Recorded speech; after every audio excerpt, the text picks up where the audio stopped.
Коронавирус шагает по России. На сегодняшний день в стране опасная инфекция подтверждена у свыше 400 человек. 9 случаев официально зарегистрированы в соседнем Екатеринбурге.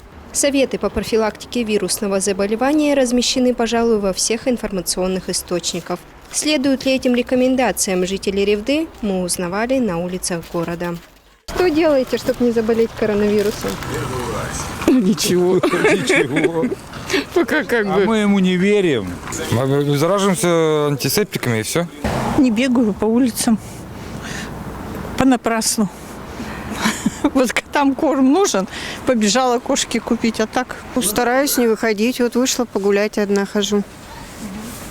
Дома руки мою, все, в магазин хожу, тоже выйду.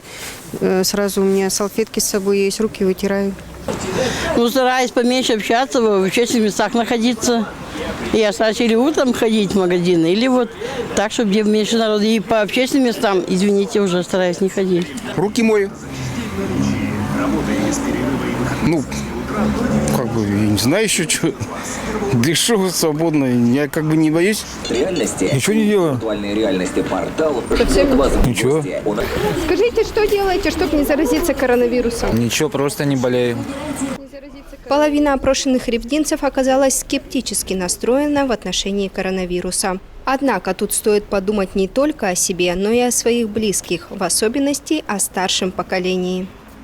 Елена Канавина, Павел Пенкин, телекомпания «Единство».